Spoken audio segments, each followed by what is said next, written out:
Hai semua, buat kalian yang udah menonton dan mengaktifkan tombol subscribe, Mimin ucapkan terima kasih ya. Selamat menonton. Di episode sebelumnya, Seri ditarik oleh seseorang yang ternyata adalah Kapten Ri. Ternyata saat di atas pohon, Kapten Ri sudah mendengar pembicaraan Seri. Dari kecil, ternyata Seri sangat disayangi oleh ayahnya daripada kedua saudaranya.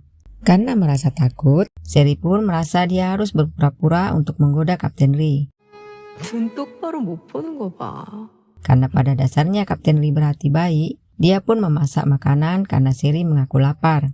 Seri pun terkejut melihat wajahnya yang kotor. 아니야, 괜찮아. Saat Kapten Ri menghidangkan makanannya, Seri mencoba menyuap Kapten Ri terlebih dahulu. Dengan alasan, di selatan biasanya tuan rumahlah yang harus makan pertama kali. Kapten Ri pun berkata, pasti kau takut kuracun, tapi seharusnya akulah yang waspada karena kau datang tanpa izin dan siapa tahu mata-mata. Seri pun menjelaskan kalau dia sangat terkenal di selatan dan tidak mau menyebutkan namanya agar Kapten Ri tidak terkejut saat melihatnya di internet. Namun Kapten Ri berkata bahwa di sini tidak ada jaringan internet. Di selatan, ayah Seri menyarankan kedua saudaranya agar berusaha mencari Seri dan jangan hanya mengharapkan polisi. Sementara itu, Seri mencoba meyakinkan Kapten Ri harus segera memberitahu info ke selatan atau akan terjadi konflik. 너 까딱하면 전쟁 난다니까 이 사람아. Seri mengira kalau Kapten Ri akan membunuhnya. Saat Kapten Ri berkata, tidak ada yang boleh tahu kalau kau berada di sini. 아무도 모르게 막 없애겠다 뭐. Seri pun mencoba membuat Kapten Ri senang dengan mengatakan akan membalas semua kebaikan Kapten Ri karena dia adalah putri orang kaya. Tetapi Kapten Ri terlihat tidak begitu tertarik. Tiba-tiba ada yang memanggil Kapten Ri. Ternyata adalah Sersan Pio.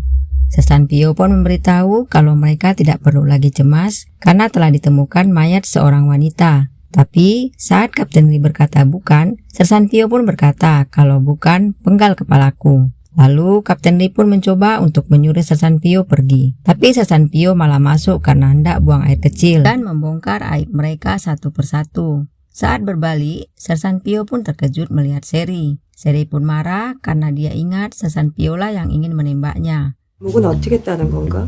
나는 안 따봐서. Bukannya merasa bersalah, Sersan Pio pun malah berkata, apakah Kapten Ri punya cangkul? Karena dia ingin mengubur Seri. 우린 적들에게 자비롭지 않아. Seri pun balik mengancam akan membuka aib mereka yang dikatakan Sersan Pio tadi. Lalu anggota Kapten Ri yang lain pun tiba-tiba datang untuk memberitahu kejadian yang seperti Sersan Pio katakan. Tapi tiba-tiba mereka terkejut karena Seri sudah di depan mereka dan membongkar semua aib mereka. Seri pun bertanya pada Jumo drakor apa yang ditontonnya dan berjanji akan mempertemukannya dengan artis tersebut suatu saat. 빛이 살았거든. 정말입니까? Seri pun meminta agar mereka mengembalikannya ke tempat di mana dia ditemukan. Lalu Kapten Ri pun memberitahu kalau mereka sudah pergantian kompi dan mungkin akan kembali ke sana beberapa bulan lagi. Saat Seri berkata ada cara lain, Sersan Pio pun memarahi Seri. Kapten Ri pun memberitahu kalau di utara semua yang ilegal jika tertangkap harus diserahkan ke Badan Keamanan untuk dihukum. Tapi Seri berkata kalau mereka pasti takut membawanya ke sana karena dia akan membongkar aib mereka. 내가 거기 가서 막 떠들면 Tiba-tiba Jumo berkata, mungkin kau bisa pulang dengan menumpang kapal pamanku. Tapi butuh waktu 3 hari lagi. Karena merasa kelamaan, Seri pun berkata kalau dia harus segera pulang untuk mengikuti rapat. Mendengar itu, Kapten Ri pun memberi pilihan pada Seri mau menunggu atau diantarnya ke Badan Keamanan. Lalu Kapten Ri pun mengatakan aturan-aturannya pada Seri, yaitu tidak boleh keluar rumah dan menyebarkan ideologi dari selatan. Dan kalau sudah kembali ke selatan, jangan membuat berita kalau dia pernah ke sana. 그거는 걱정 마요. 당연히 Seri pun meminta kalau makanannya haruslah daging, sehingga membuat Sersan Pio marah. Pria ini bernama Suchan, dan dia pernah ditolong oleh Seri. Asisten Seri pun memberitahu kalau Seri hilang atau mungkin sudah meninggal, sehingga dia berdoa agar Seri diberi keselamatan. Ini adalah istri-istri prajurit yang hari itu sedang membuat kimchi. Mereka senang karena mereka tahu kalau Kapten Ri telah kembali dari perbatasan. Bahkan mereka sudah menyiapkan semua kebutuhan Kapten Ri di rumahnya. 주장도 문제 없겠지? 항아리마다 꽉. Sementara itu, di rumah Kapten Ri, Seri terkejut karena Kapten Ri ternyata punya stok daging yang telah disiapkan oleh ibu-ibu asramanya. Jumok pun memperlihatkan gudang penyimpanan makanan Kapten Ri. 여기 뭔가. Seri pun heran karena mereka tidak menyimpan makanan tersebut di kulkas. Saat memanggang daging, Seri kembali merasa lucu karena di sana memanggang menggunakan briket sudah termasuk kemajuan. Tanpa sadar, Seri meminta Kapten Ri agar dagingnya tidak terlalu matang. Kapten Ri pun melihat Seri. Seri pun berkata kalau dia berbicara pada dirinya sendiri. Saat makan, Kapten Ri pun mengingatkan kembali Seri agar tidak keluar rumah karena mereka akan pergi ke pos jaga. Seri pun berkata, bagaimana aku menelpon kalau keadaan darurat. Lalu Kapten Ri memberitahu cara telepon ke kantor markasnya. Tapi Kapten Ri mengingatkan kalau Seri jangan sembarangan menelepon. 하지 않으면 더 좋고. 자주 안 Tapi 해요. ternyata Seri berulang kali menelepon hanya untuk menanyakan di mana sabun, sampo, lilin, dan air panas. Bahkan Seri bertanya bagaimana caranya mandi. 뜨끈뜨끈해. Karena berulang kali teleponnya berdering, Kapten Ri pun berpikir kalau yang berdering kali ini pasti adalah Seri. Tapi ternyata, telepon itu memberi informasi kalau yang terbunuh itu adalah tawanan yang ditangkap Kapten Ri. Kapten Ri pun mendatangi badan keamanan karena kejadian seperti ini selalu berulang. Lalu Kapten Ri meminta izin Komandan Letnan Kang untuk melakukan investigasi sendiri atas kecelakaan yang menimpa para perampok tersebut. 조사하게 해주십시오. Saat Kapten Ri pergi, mereka pun heran siapa sebenarnya Kapten Ri. Kenapa berani bertindak untuk menginvestigasi? 부대가 좋아? 간부 이력서를 봐도 가족 관계. Lalu Kepala Kang pun berkata, mungkin akan ada dana masuk. Ternyata mereka akan menyusupkan Jun agar bisa tinggal di utara. Mereka pun menawarkan fasilitas sesuai dengan bayarannya. Jun pun memilih fasilitas yang paling mahal. Mereka pun menjamin Jun akan aman dari Korea Selatan atau Interpol. Dan pria ini bernama Manbuk. Dia bekerja sebagai penyadap untuk badan keamanan. Tibalah saatnya pemadaman listrik. Bagi keluarga di sana, hal itu sudah biasa. Namun, Seri pun terkejut dan mencoba menghubungi Kapten Ri. Karena tidak ada jawaban, Seri pun panik dan menangis. 진짜 나 어디 묻으려고 쑤쓰는 거 아니야? Tiba-tiba, Seri mendengar suara gerbang terbuka. Seri pun ketakutan dan hendak memukul dengan vas bunga. Tapi ternyata, itu adalah Kapten Ri. 뭐요? Lalu Kapten Ri menyerahkan sebuah lilin yang dibutuhkan oleh Seri. Melihat itu, Seri pun menangis karena meminta lilin aromaterapi, bukan lilin biasa. 아로마 양전. Seri pun terus menangis karena tidak menyangka hidupnya akan seperti itu. Dan para istri-istri prajurit pun mencoba mendekati istri kolonel senior agar suami mereka bisa dipromosikan naik jabatan. Mereka pun melakukan segala hal agar disukai istri kolonel.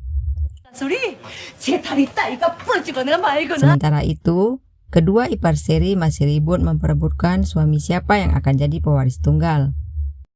Karena masih terus menangis, Kapten Ri pun mematikan lilin agar tidak dapat melihat Seri. Lalu menenangkan Seri karena semuanya akan baik-baik saja. Kapten Ri pun permisi pergi karena dia akan ke kota Pyongyang. Jadi, dia berkata mungkin tidak bisa mengantar Seri, lalu memberikan barang belanjaannya.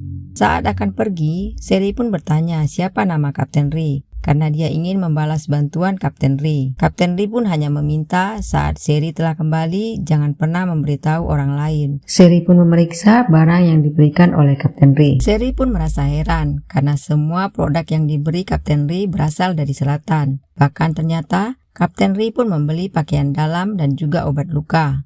아닌 척하더니 섬세하게. Ternyata sebelum mendatangi badan keamanan, Kapten Ri pergi membeli perlengkapan mandi. Namun penjualnya juga menawari pakaian dalam. 뭘로 드릴까요? Seri pun berharap itu hanyalah sebuah mimpi. Sampai dia tertidur dan mimpi sudah di atas kasurnya. Kapten Ri pun tiba di kota. Namun dia diperiksa dan ditangkap. Kapten Ri terlihat tidak takut, bahkan membantahnya. Lalu dituduh kalau Kapten Ri lah penyebab perampok tersebut tewas. 없습니까? 지금 그 말에 책임져야 할 건 Namun saat jenderal melihat siapa yang sedang dihukum, dia pun terkejut dan berlari menendang pria suruhan Komandan Kang. Lalu membebaskan Kapten Ri. Ternyata Kapten Ri adalah putra tunggal dari Direktur Biro Politi Umum. 총 정치국장 하나뿐인 아들이야! Pria tersebut pun memberitahu Komandan Kang siapa sebenarnya Kapten Ri. Komandan Kang pun sadar kalau Kapten Ri adalah adik dari seletingannya yang sudah meninggal. 이정혁이랑 Sementara itu, di rumah Kapten Ri, Jumo banyak bertanya tentang drakor pada seri. Jumo pun berkata kalau mereka berkumpul di sana atas perintah Kapten Ri untuk melindungi Seri. Mendengar itu, Seri pun tersenyum. Tapi Sersan Pio berkata, jangan mimpi, maksudnya mengawasimu. 은혜도 모르는 애미나 이래? Ternyata Kapten Ri ingin menginvestigasi karena kakaknya juga korban seperti itu. Jenderal pun mengingatkan Kapten Ri dan memintanya untuk melupakan masa lalu. 뭐하라 이거지. 과거는 뒤통수. Lalu Komandan Kang bertemu anggota Kapten Ri dan memberitahu mereka kalau akan ada pemeriksaan setiap rumah saat ini. Mendengar itu, anggota Kapten Ri pun terlihat panik sehingga membuat Komandan Kang curiga. Lalu Sersan Pio menelepon Kapten Ri dan memberitahunya. Lalu Kapten Ri pun pergi menggunakan mobil jenderal. Bahkan saat melihat mobil Kapten Ri, petugas pun memberi perintah agar memberi jalan karena mengira itu adalah jenderal. Sehingga Kapten Ri jalan bebas hambatan. Di rumah, Seri pun melihat potongan brosur Kapten Ri dan merasa pernah melihat wajah Kapten Ri. Sementara itu, inspeksi rumah pun dimulai. Saat giliran rumah Kapten Ri, Komandan Kang pun bertambah curiga. Kenapa lampunya menyala sementara Kapten Ri sedang di kota? Mereka pun masuk dan memeriksanya. Mereka tambah yakin karena menemukan teh yang masih hangat. Komandan Kang pun membuka tempat penyimpanan Kapten Ri dan menemukan Seri di sana. 나오라. Saat membawa Seri keluar, Kapten Ri pun tiba. Lalu Komandan Kang menodongkan pistolnya ke arah Seri. Kapten Ri pun berkata kalau Seri adalah tunangannya. 제 약혼녀에게 결혼청을 거둬주시면 고맙겠습니다.